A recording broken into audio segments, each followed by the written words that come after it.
¿Qué tal, amigos y amigas? Bienvenidos a otro podcast de Lector como Artesano, y en esta oportunidad tenemos, después de mucho buscar y después de mucho tratar de dónde encontrar, traductores, y la idea es charlar sobre el mundo de las traducciones y mejor aún todavía para este podcast, traducciones de cómics. Entonces tenemos un invitado, para mí un gustazo, que es Agustín Gómez Sanz. Sí, Agustín Gómez Sanz es una pieza casi fundacional de la llegada del manga en Argentina. Fue el editor, el traductor, digamos, junto a la editorial Ivrea, de las primeras traducciones a locales de Ranma Medio, y después siguió, sí, dentro de Ivrea, siguió trabajando, traduciendo todo tipo de series que fueron saliendo. Trabajó en LARP también, en la editorial que bueno, ya no está en el mercado, pero fue otra editorial argentina muy grande de anime, de manga. Así que nada, es un gustazo hablar con él, conocer un poco los pormenores, los detalles de ese oficio, y sobre todo hablar con alguien que deja un mensaje también muy claro y que se suma a varios entrevistados, que es ponerle pasión, dedicación, esfuerzo, y después también método, y después también técnica y aprendizaje, pero no olvidar nunca este laburo que es, lo hablábamos con Quique Alcatena, por ejemplo, el trabajo entre autodidacta, formado quizás por alguna institución, pero nunca perdiendo las ganas, la polenta, ¿no? La convicción, las ganas del fan, ¿no? de hacer algo de calidad y entendiendo el producto. Y aparte Agustín nos hizo reír, o a mí me hizo reír muchísimo en la revista Láser, así que le agradezco eternamente por esos momentos de reírme tanto. Bueno, espero que disfruten la charla y nos estamos viendo en el siguiente podcast. Bueno, la primera pregunta, Agustín, es, vos tenés, bueno, claramente una conexión con el manga, el anime y todo, pero a mí me late como que vos tenés también una inquietud, y decime si estoy acertado o no, también con la cultura japonesa, con toda su historia, me parece, ¿no? Como que vos todo el tiempo abrís el mundo ese que es algo más grande. Y mi pregunta era, bueno, ¿te conectaste primero con el anime y así entraste a la cultura japonesa, o fue medio al revés? ¿Te gustaba la... No, ¿Cómo fue? no, pensá que yo hasta los que 12, sí, ponele 10, 11 años, no sabía que era el anime. O sea, uno veía Mazinger, veía Robotech, eran Sí, sí. dibujitos en la tele, no, uno no consideraba que eso venía de Japón o no, o lo que sea. Claro. Desde muy, muy chico siempre me fascinó la cultura japonesa, sobre todo la imagen, tenía como una fijación con la imagen de los samuráis. Ajá, Era algo como que me fascinaba estoy hablando desde primaria. claro. Y ahí siempre fue como que me pegó un poco la idea de investigar sobre eso y saber sobre eso. Pero de vuelta, es primaria, yo soy del 77, así que lo lees de una enciclopedia, no es que Claro, lo puedes claro, buscar. O vas a una exposición en un museo donde hay una armadura, no es que claro, hay nada más complejo que eso para dar vueltas. Y claro. después sí, ahí empiezas a entender un poco más después, más grande, que viene de Japón, que no viene de Japón. Me, Al principio yo también tuve una conexión muy fuerte con todo lo que son las series de Tokusatsu, las de los Super Sentai y Ajá, las series live action, sí, digamos, sí. que por esa época, en los 90, Red de Manchete se veía en los canales Ujú. locales, y esos pasaban. Brasil tiene una comunidad japonesa enorme. Es Mirá, el segundo lugar donde hay más japoneses en el mundo que no sea Japón, mirá qué digamos. loco. Entonces Manchete tenía un montón de programación que ellos importaban directo de Japón y doblaban ellos. Entonces había un Ya, montón de series japonesas dobladas al portugués, mirá, de superhéroes, de lo que después se conoció como Power Rangers, pero que claro, en Japón son series individuales, una por año. mirá. Y aparte de eso había anime, había Caballero del Zodíaco, había un montón de otras cosas, y eso fue como lo que pegó más que nada. También, Sí, hablame, perdón, no, decime. sí, sí. No, y el tema Después de ahí, de, el tema de... No, no, dale. No, el tema del idioma, ¿cuándo te agarra la curiosidad por ya querer aprender el idioma? ¿También fue inmediato o fue algo más diferido? No, eso fue ya a finales de secundaria, cuando ya estaba bien metido en lo que era anime, manga. Este, como habíamos conseguido unos tomos japoneses de Dragon Ball. Ah, mirá. Dragon Ball lo comprábamos por la parte española, la que era la serie blanca, la serie roja, Ajá. que solo se conseguía a cuentagotas y en números. Por ahí, Sí, un día conseguías el 11, un día el 30, un día el 17, y vos ibas armando lo que había en el medio. sí, sí. Que tenía un formato Y, cómic, tenía un formato cómic yankee, claro, digamos. era un formato cómic yankee, serían de 100 páginas, menos de 100 páginas, Sí. uno o dos capítulos como mucho, pero bueno, eso era lo único que había, y a partir de eso encontramos una librería que se llamaba OCS, que en realidad era una especie de correo de Argentina para Japón y de Japón para Argentina, y ellos traían un montón de libros. Entonces vos podías decirle, bueno, mira, quiero que me traigas Dragon Ball, tal cosa, y 2 meses después llegaba tu pedido con los tomos. Y encontrar ese lugar y encontrar los primeros tomos de Dragon Ball Ah, la gloria. en japonés fue una explosión mental.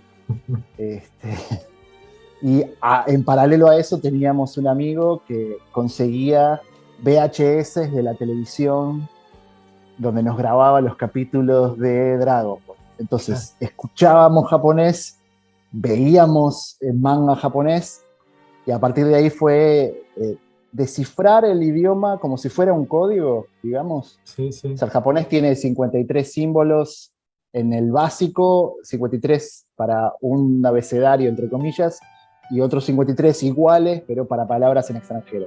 Claro. Descifrar esos 53 fue como un juego en esa época, y llegó un punto donde yo sabía leer y escribir sin saber japonés.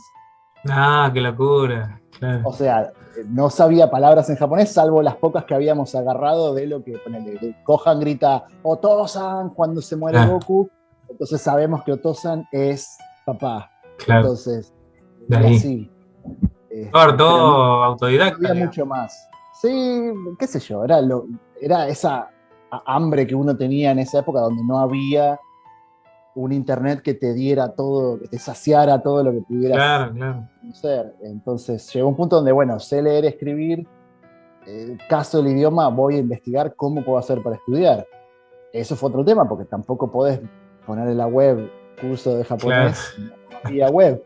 Entonces me fui a la embajada de Japón y dije, hola, ¿qué tal? Quiero aprender. Me mandaron a otro edificio que era como un edificio cultural de la embajada de Japón, pero era algo que, como un edificio aparte, donde ellos aprovechaban para distribuir materiales y justamente a la gente que le interesaba aprender Claro. japonés, darle una lista de los institutos y la gente que enseñaba, profesores particulares y así.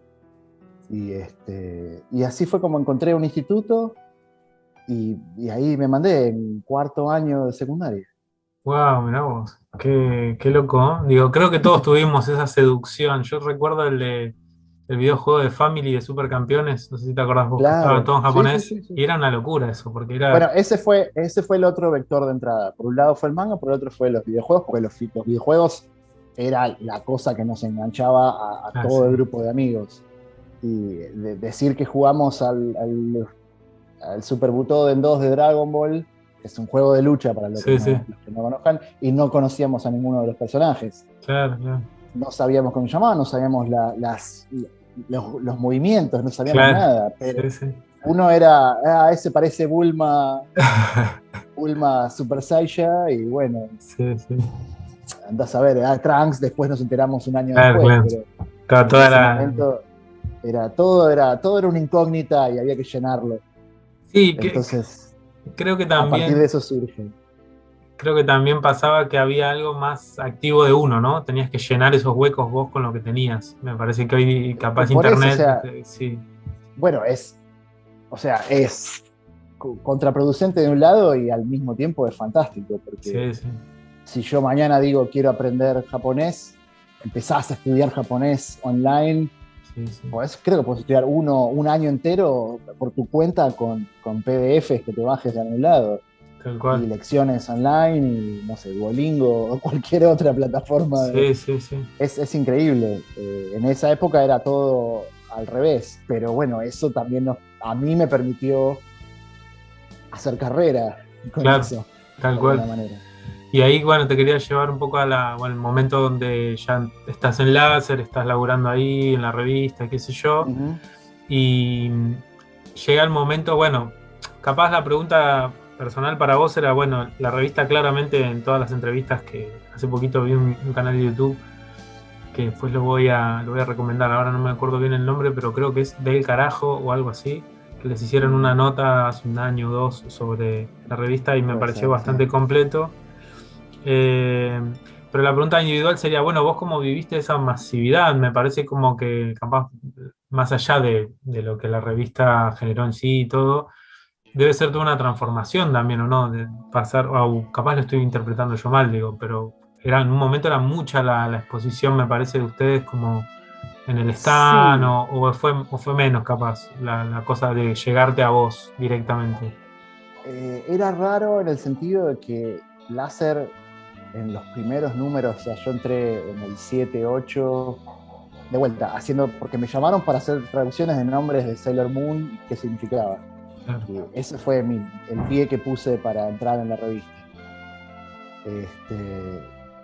Pero era una revista que escribíamos Leandro y yo en el living, ¿viste? No, sí, no sí. era algo que uno decía, esto va a cruzar, va a quedar en la memoria. Claro, Queríamos hacer algo que fuera gracioso y de vuelta, está todo eso de no hay internet, entonces yo quiero que esto se sepa.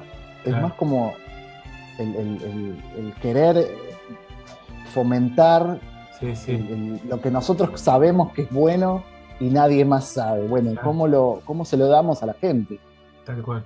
Y, y sí, o sea, se volvió muy popular y muy grande, pero al mismo tiempo seguía siendo algo muy chico en cuanto a cómo se producía Claro, durante mucho tiempo. Después Ibrea, con los mangas y con eso empezó a crecer y empezó a sumar, empezó a tener una oficina que antes no tenía, o sea, era claro, un claro. living. Pablo Ruiz y Leandro vivían juntos y yo iba a la casa de ellos y Claro. pasábamos 2, 3 noches escribiendo en la revista y corrigiéndonos los artículos uno al otro y listo, y ahí Salía, sale. claro, No había nada más complejo ni terrible detrás. claro, Y se fue sumando y sumando y sumando y creciendo. claro. Pero siempre fue chico para mí. Era un proceso muy personal. Sí, sí, tenía algo muy fresco también, tenía algo muy que manejaba ese mundo de entre entendidos, pero en el buen sentido, que le hablabas Sí, bien al que te leías. Yo como lector sentía que me entendían mis gustos, viste, mis cosas, eso es lo que me parece muy copado. también había un enorme deseo de legitimizar Claro, también. el medio y la discusión. Y si vamos a hablar de esto, hablemos de esto para el fan, por supuesto, pero también que si alguien levanta la revista diga, ok, esto está bien Está bien. investigado, es un resumen completo, es una explicación completa, está bien escrita, te cuenta una historia de los autores querían hacer esto y no pudieron y salieron con Claro, esto. Siempre tiene que tener un hilo por detrás, la nota, que no sea solo Wikipedia, digamos, claro. info y nada más. Sí, la llevas. Siempre había que buscarle un hilo conductor, una historia detrás de la nota, Tal para cual. que se volviera menos y vos lograras una conexión personal con lo que sea que estuvieras escribiendo, porque yo he escrito notas de cosas que no tenía la menor idea, o sea, Claro. Super Cerdita o Digimon, que Sí, va a claro. salir Digimon, bueno, hay que investigar Digimon. Y después al final, o sea, tenés que volverte un fan y tenés que ser el tipo que más sepa de Digimon para escribir y vomitar todo eso y que la gente se enganche con eso Claro. si puede. Tal cual, sí, hacerte un experto, digamos, te tenés que manejar el Era, paño. era, es algo muy particular porque es como que empezás y lees, investigás y te vuelves y después tenés que hacer la nota y después eso lo tenés que poner Otra cosa. en un coso y arrancar con el siguiente tema. Claro, con otra cosa. Ayuda cuando sos un fanático de lo que estás escribiendo de antes, Claro, ya. pero para todo tenés que volverte un fanático si querés hacer una buena nota Sí. que le llegue a la gente, digamos. Está bueno eso. Me gusta como... Acá también siempre que charlamos es un poco entre, no digo consejos, pero la mirada del escritor, ¿viste? Cómo arma su laburo. Y esto Absolutamente, está bueno verlo como ese absolutamente. laburo fino, ¿viste? Es Eh, que yo creo que eso es lo que termina afectando después mi traducción y todo lo demás. O sea, lo principal es saber expresarte en español, claro, es lo que siempre digo. A lo largo de todos los años, 20 y pico de años que estoy haciendo esto, pasaron muchos, yo en general traté de tener asistentes o gente, en una época yo producía 10 títulos por mes, o sea, un título cada 3 días, claro. con aclaraciones y con todo. Entonces llega un punto donde ya Te no te da quema. la cabeza, porque eran 3 días, 3 días, 3 días, 3 días, 3 días, no había día libre, no hay nada. Entonces traía traductores que por ahí no sabían traducir, entonces tratar de pasar un poco la artesanía o el trabajo como es a otra persona. Y ahí es cuando vos empezás a ver, bueno, la gente que sabe muy bien japonés, porque son japoneses de segunda generación, por ahí que se criaron con el idioma, pero no saben expresarse muy bien en castellano. Claro, Entonces no me sirve, porque a mí lo único que me sirve, y lo que yo siempre le digo a todo el mundo, lo único que me importa es que en la fecha de entrega vos entregues la traducción final, correcta. Lo que hagas en el medio, la cantidad de tiempo que te lleve un globo o una oración o una página es, es, es tu problema, es claro. tu decisión. Si leíste la traducción de otra persona y después haces una traducción tuya o lo que sea, mientras la traducción sea fiel y el producto final sea bueno, está bien. Está bien. Claro, Eh, claro. pero no importa que sepas mucho, mucho japonés si no podés escribir bien en castellano. Claro, La clave es escribir bien en castellano.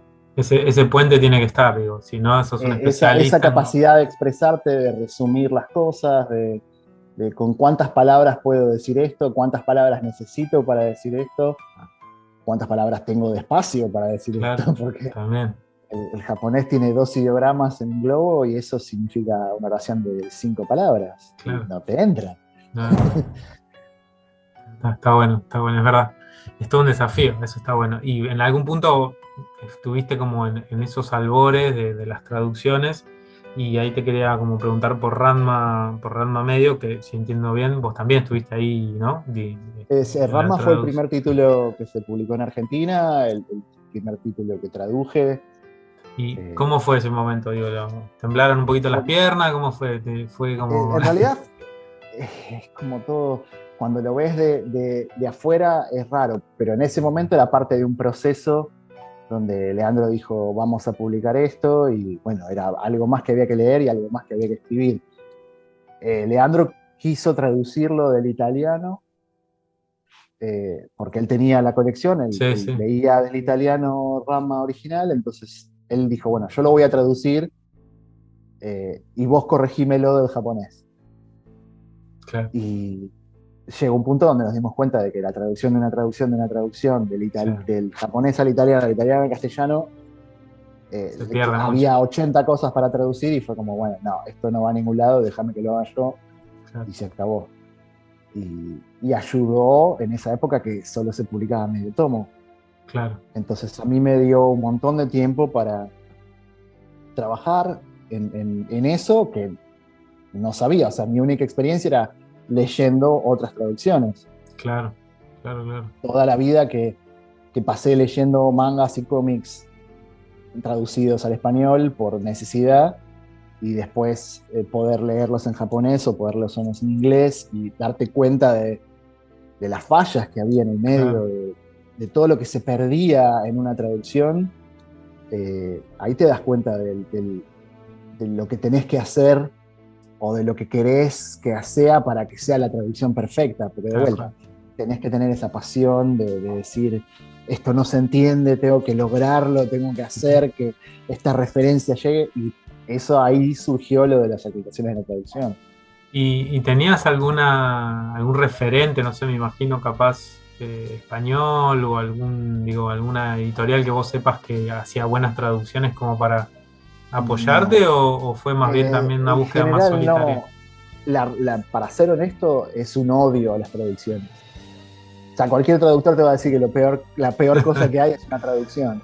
Claro, Porque nunca vas a estar de acuerdo con nada de lo que haga otra persona. Porque vos claro, tenés tu manera de interpretar el texto y de, no, esto en realidad debería decir esto y aquello. claro. Después, con el tiempo, conocí otros traductores, como Marc Bernabé en España, traductores que hacían barrabasadas y traductores Claro. que me parecían genios y que laburaban, pero siempre fui un consumidor yo de esas cosas. Entonces yo sabía, y seamos honestos, el traductor, el objetivo es que sea invisible. Claro.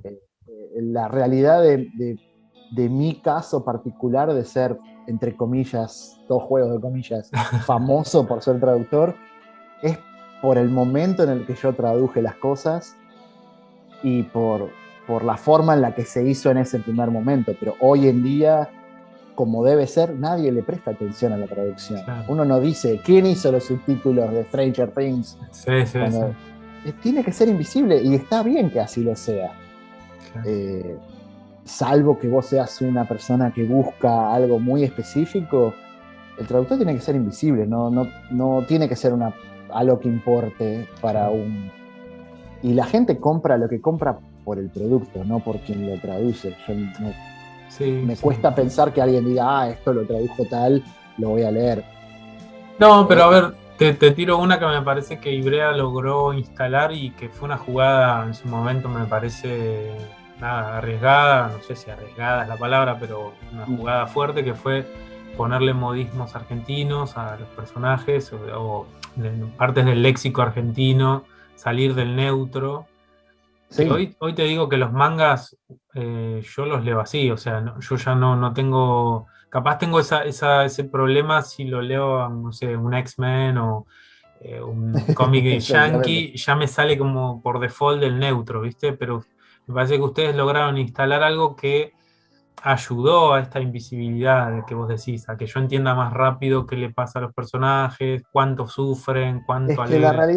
la realidad del neutro es que el neutro no existe, porque nadie habla en neutro en ninguno de los países. Bueno, es que en México se habla neutro y nosotros tenemos las Claro, claro. traducciones. El neutro surgió porque, bueno, hay que venderle todo esto a toda Latinoamérica y vamos a hacer un esperanto Sí, sí. del idioma castellano y será eso. Claro. La razón de publicarlo así, que de vuelta, Rama en ese momento era casi exagerada la argentinización, pero partía de un odio a las traducciones, Claro. de haber tenido que leer toda la vida eh, Dragon Ball en español, Claro. y los españoles escriben en español, porque no se les cruza la cabeza que alguien más en otro lado lo va a leer, entonces no le voy a poner chaval ni le voy a dejar de poner Claro. gilipollas o lo que sea, Sí, sí. porque ellos escriben para ellos y se tiene que entender como el que lo lee, ¿no? Claro. Acá, porque la primera exposición de todo siempre es la televisión, Llega. con ajustamos el idioma al producto Claro. como vos decís, hoy pensar en los X-Men hablando en porteño no funciona, pero los X-Men hablan en Sí, sí. yankee, en slang y con diferentes acentos incluso, porque Ujú. Gambit no habla el mismo inglés que Claro. habla Cíclope, Rogue no habla el mismo inglés que habla Gambit, ni que habla Sí, sí. Cíclope, ni que habla Bestia, entonces eso se tiene que mantener. Obviamente no vas a hacer que Bestia sea cordobés, Claro. pero llega un punto donde tenés que crear una compatibilidad Sí, en ese sentido. sí, sí, sí, sí. Y te iba a preguntar, a ver si, ¿cómo lo ves? El terreno este que decimos se logró en el manga, pero en el anime, hasta donde yo sé, no hay, digamos, doblajes. No porque Y, se hace para todo Latinoamérica. Nadie claro, consideraría doblar una cosa solo para Argentina. y no hay potencialidad de que Tenés el pase. caso, ponele, cuando algunas cosas se han doblado en Argentina, donde los dobladores suenan Sí. argentino porteño, como cosas, no sé, Heidi viejo, que era como, Pedrito, ¿qué estás haciendo? Suena Sí, extraño porque para nosotros sí, todo eso tiene que ser en neutro. claro, Pero, sí, pero bueno, Rama en ese caso, y los primeros títulos de esa época, surgieron como una contra a lo que tenías que consumir antes. Si vos traías todo de España y todo sonaba español y lo vas a hacer en Argentina, tiene que ser en argentino, no tiene claro, que ser en neutro. Porque no lo estás pensando para Chile, no lo estás pensando para Bolivia ni Perú, lo estás pensando para Argentina. Entonces que claro. sea en argentino, que las cosas que las inflexiones del idioma japonés para Japón sean las mismas o paralelas que las del argentino para los argentinos. Está bien, está bien. Y sí, sí, no, me quedé pensando, me acordaba cuando dijiste la de Heidi, me acordé de que la película de Los Increíbles, no sé si te acordás, la de Pixar, vino con un Sí. doblaje, o sea, podías elegir el latino Bueno, neutro ponele, o el latino tipo, pero por estaba ahí tan porteñizado que era como medio duro, chocante. ¿viste? Claro, medio chocante. Sí.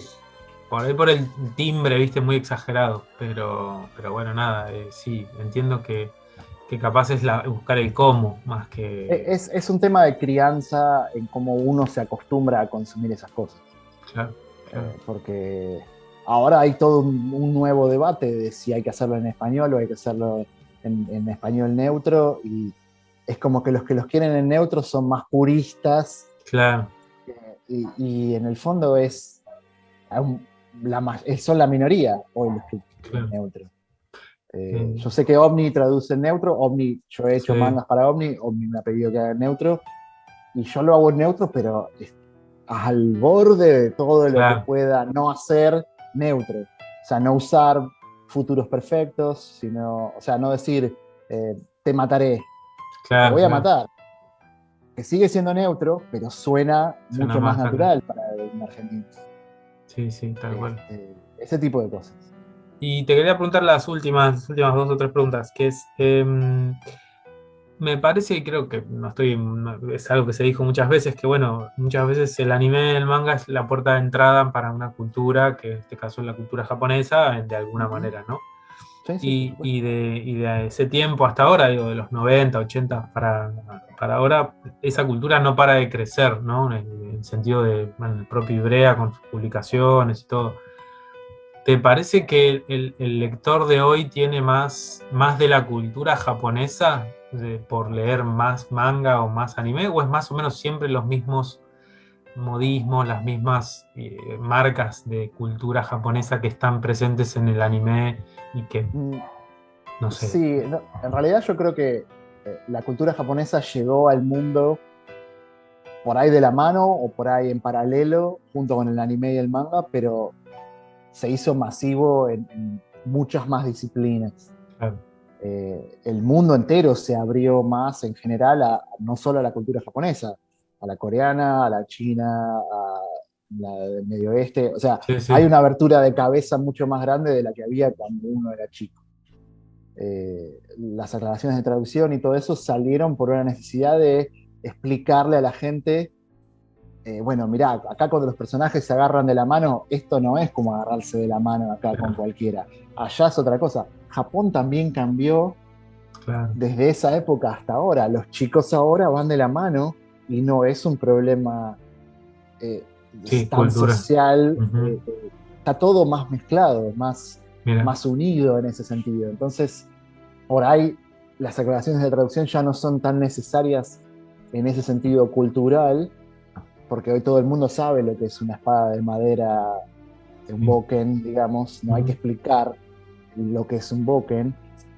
Entonces, las aclaraciones pasan a ser más bueno, mira, acá hay un juego de palabras, o Claro, acá hay una referencia a un show de televisión que acá no se ve, ni se entiende, ni se conoce, y es esto, por eso el chiste es así, claro. pero no, ya no requiere una explicación cultural de las diferencias culturales, porque la gente ve películas, ve cosas que no son solo manga y anime, que entiende de cómo va la otra cultura, digamos. Claro. Hoy en día, en esa época, yo tenía que explicar que era un sushi, Claro, ponele, claro, tal cual. o qué eran los Ramen, tipos de sushi, sí, o qué era el ramen, o qué era el okonomiyaki, qué era el takoyaki. Hoy le pones bolitas de arroz o lo que sea y ya la gente lo entiende claro. porque lo ve. Y si no, hace pip, pip, pip y le Y aparece una sí, tal imagen cual. Entonces estás más liberado en ese sentido. La cultura está más abierta y más disponible. Claro, En ese sentido, yo tengo el deseo o la ilusión de haber ayudado a esparcirla, a que la gente se enganchara con eso, a que quisiera estudiar, a que quisiera saber, y es lo que la mayoría de la gente, por lo que me conoce, es por esas aclaraciones de la claro. traducción, digamos. Eh, pero ahora ya no tienen esa función de ventana cultural que tenían al principio con Rama, con Sakura, con los Claro. primeros mangas, con Kenshin. Sí, Eh, Kenshin me acuerdo mucho. son momentos muy diferentes del mundo, no Claro. solo de Argentina y de Japón.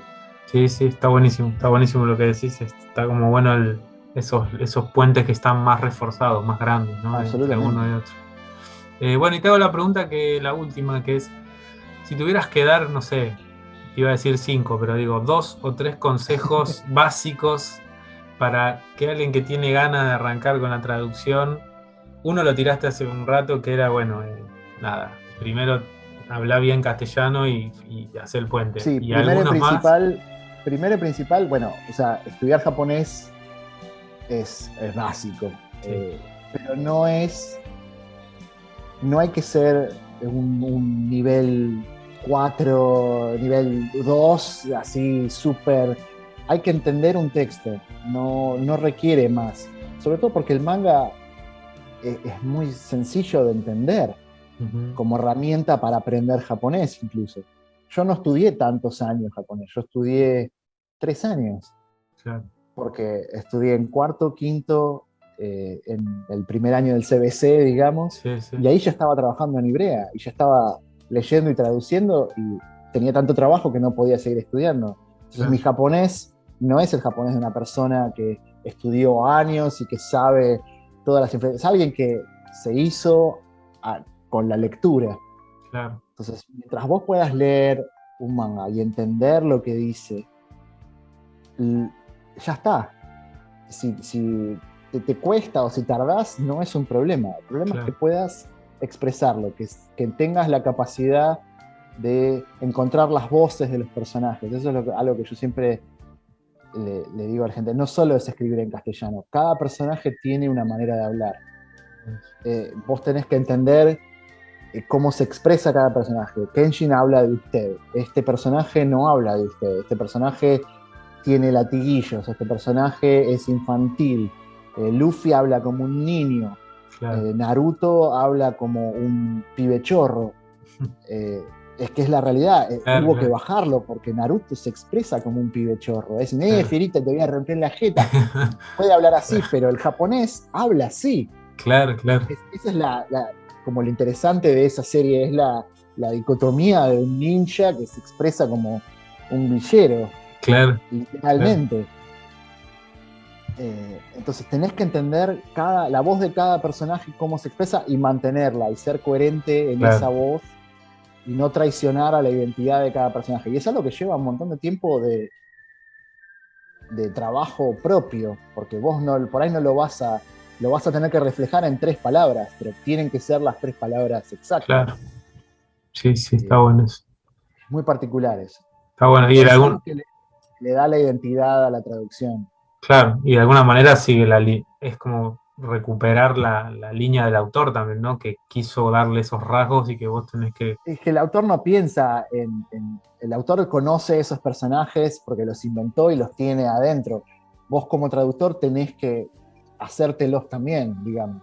Tenés que importarlos y crearles una identidad en tu cabeza de cómo se expresan, cómo hablan, qué palabras eligen al hablar, cómo cortan las oraciones, qué tan honoríficos, qué tan tradicionales son, Claro, eh, incluso más allá de las palabras que repitan en el japonés, porque el japonés es un idioma muy básico, es muy simple.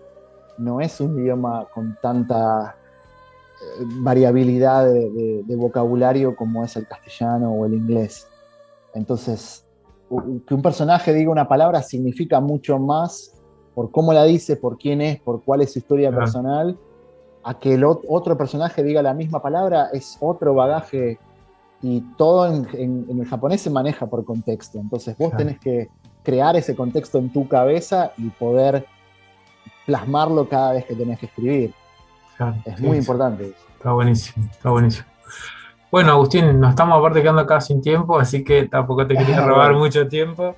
Súper agradecido, me pareció genial. De verdad era lo que tenía ganas de hablar con un traductor, ponerme un poco en la cabeza, y espero que lo van a disfrutar también los que lo escuchen. Estoy seguro que sí. No te pregunté mucho de láser, no quería ir por ahí, quería que me hables de otra cosa. Si querés, en otro momento volvemos a hablar sobre láser. Sí, pero me gusta tu laburo, me parece que hiciste un gran laburo, esto de las aclaraciones, todo este laburo de traducir de verdad con creatividad, con curaduría, me parece que está re bueno para charlar. Y siempre me pasa que yo leí Stephen King, ponerle en castellano, y bueno, también hay una traducción que me llegó, un Stephen King traducido del español. Claro. Y cuando me lo crucé en inglés dije, bueno, mirá, a ver, que había cosas que no llegaron así de esta manera, ¿viste? Entonces, traductores, traidores. Así que es muy importante ese rol, y hacerlo con ganas, ¿viste? Así que bueno, nada, te súper agradezco. Y bueno, no, por favor. Y cuando quieras volvemos a hablar. Dale, te mando un saludo, dame un segundito. Un abrazo y un saludo a todos tus oyentes.